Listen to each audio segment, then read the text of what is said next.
हवा बहुत तेज चल रहा है अजित राव। टोपी उड़ जाएगी, टोपी उड़ जाएगी।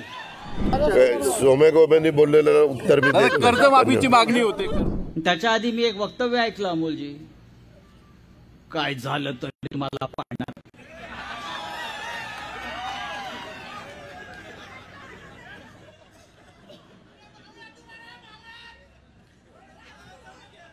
आमच्या पाडापाडीत पडाल तर तुम्ही पडाल का अमोल?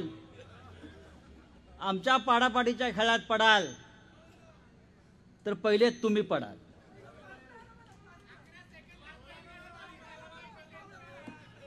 सांगायला पाहिजे, अरे डायरेक्ट बोला, असं इनडायरेक्ट कोणी बोलायचं नसतं, नाव घेऊन बोलायचं असतं। आमच्यात दम आहे।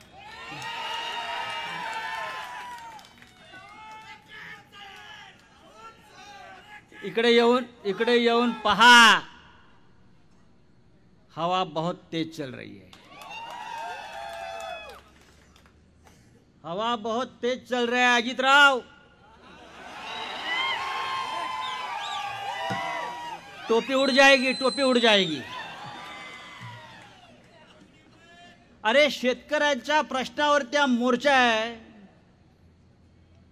किती 6 प्रमुख मागण्या आहेत आणि किती साध्या मागण्या आहेत। कांदा निर्यात बंदी तात्काळ उठवावी आणि कांदा निर्यातीसाठी कायमस्वरूपी धोरण ठरवावे। खाजगी आणि शासकीय असा भेद न करता दूध उत्पादक शेतकऱ्यांना अनुदान मिळायला हवं। हा बिबट्याचा प्रश्न आपला जुन्नरला अनेक वर्षे मी ऐकतोय। त्यासाठी अखंडित वीज पुरवठा आपल्याला हवा आहे। पीक विमा कंपन्यांच्या ज्या लुटमारीला आळा घालायला हवा। शेतकऱ्यांना सरसकट कर्जमाफी मिळायला हवी आणि शेतकऱ्यांच्या मुलांसाठी शैक्षणिक कर्जाचे धोरण लागू करावे। 5-6 एक प्रमुख प्रश्न आहेत। हे प्रश्न घेऊन जर सुप्रियाताई आणि अमोल कोल्हे गेले असता अमित शहाकडे किंवा मोदींकडे, तर त्यांनी काय सांगितलं असतं? रामलल्ला का दर्शन फ्री कराएंगे, चिंता मत, रामलल्ला का दर्शन फ्री कराएंगे। 2 कोटी बेरोजगारांना नोकऱ्या देणार होते। तो त्याच्यावरती सुद्धा एकच उत्तर आहे, रामलल्ला का दर्शन फ्री में करेंगे। प्रभू श्रीरामाचं नाही, ते आपल्याकडे। मी आरोपी आहे त्यातला। मी आतापर्यंत 10 वेळा सीबीआयच्या कोर्टासमोर जाऊन उभा राहिलेलो आहे। एक लक्षात घ्या, बाळासाहेब ठाकरे नसते,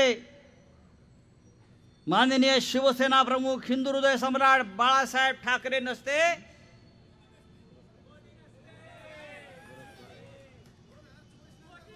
बाळासाहेब ठाकरे तेव्हा त्यावेळेला वाजपेयींना म्हणाले होते, लेकिन अभी मोदी आया तो देश गया। तुम्ही पडू नका, आमच्या पाडापाडीच्या राजकारणात तुम्ही पडू नका। उद्या सोमे को नाही बोललेलं उत्तर मी देत नाही। कर्जमाफीची मागणी होते। कर्जमाफीची